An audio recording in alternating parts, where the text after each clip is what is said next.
வெறுமனே ஆச்சரியம் மட்டும் இல்லையானால் ஆச்சாரி மனம் சொல் செயல் சம்பந்தம் உடற்பு அனைத்திலும்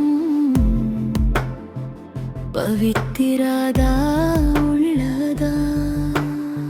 எத்தனை சதவிகிதத்தில் உள்ளது? சதவிகிதத்தை கணக்கிட வருகிறது இல்லையா?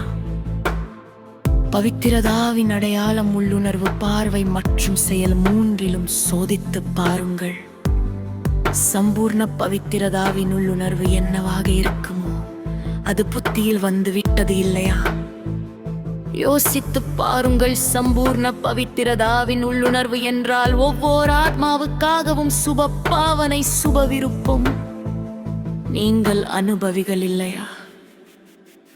ஒவ்வொரு ஆத்மாவையும் ஆத்மா ரூபத்தில் பார்ப்பது, ஆன்மீக ஸ்மிருதியுடன் பேசுவது, நடப்பது. மேலும் கிருதி, அதாவது கர்மத்தில் சுகம் பெற வேண்டும், சுகம் தர வேண்டும். இதை சோதித்து பாருங்கள். சுகத்தை பெற வேண்டும், துக்கத்தை பெறக்கூடாது. ஆக சோதித்து பாருங்கள்.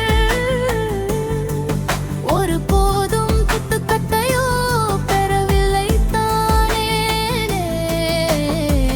பிரம்மா பாபா எந்த ஒரு குழந்தையிடமிருந்தாவது துக்கத்தை பெற்று கொண்டாரா? சுகம் கொடுத்தார், சுகத்தை பெற்று கொண்டார். தன்னைத்தான் கேட்டுக்கொள்ளுங்கள். நான் துக்கத்தை பெற்றுக் கொள்கிறேனா அல்லது துக்கத்தை மாறிய இவர்கள் ரூபத்தில் பார்க்கிறீர்களா? என்ன நினைக்கிறீர்கள்? துக்கத்தை பெறுவது சரியா? சரியா? துக்கத்தை பெற்றுக்கொள்ளலாம் இல்லையா? பெறக்கூடாது, ஆனால் பெற்றுக்கொள்கிறீர்கள். தவறுதலாக பெற்றுக்கொள்கிறீர்கள். துக்கத்தின் பீலி வந்தால் வருத்தப்படுபவர் யார்? மனதில் குப்பை வைத்திருந்தால் யார் வருத்தப்படுவார்கள்? எங்கே குப்பை உள்ளதோ அங்கே வருத்தப்படுவார்கள் இல்லையா? எனவே அந்த சமயம் உங்கள் ராயல்டி மற்றும் பர்சனாலிட்டியை முன்னால் கொண்டு வாருங்கள். தன்னை எந்த ரூபத்தில் பார்க்க வேண்டும்? உங்கள் தைத்தில் ரூபங்கள் என்பது உங்களுக்கு தெரியுமா? உங்களது டைட்டில் பொறுமையின் தேவை, பொறுமையின் ஆக நீங்கள் யாரால் பொறுமையின் பொறுமையின் தேவர்களா இல்லையா? சில நேரம் ஆகிவிடுகிறீர்கள். உங்கள் பொசிஷனை நினைவு வையுங்கள், சுயமரியாதையை நினைவு செய்யுங்கள்.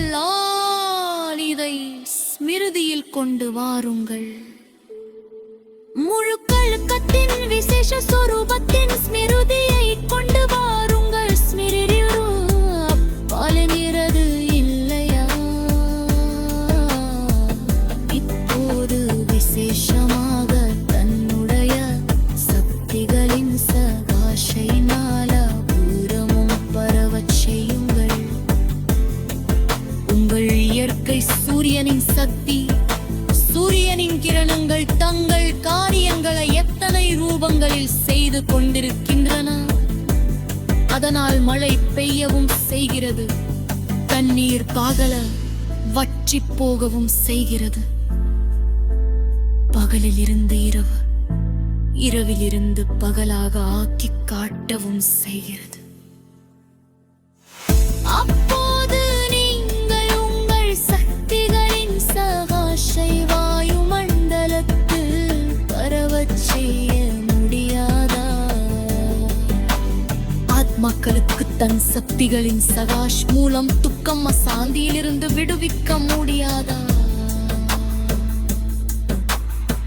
ஞான சூரியன் சொரூபத்தை வெளிப்படுத்துங்கள். கிரணங்களை பரவச் செய்யுங்கள். சகாஷ் பரப்புங்கள். மற்றும் திஷ்டி என்னவாக இருக்கும்? இப்போ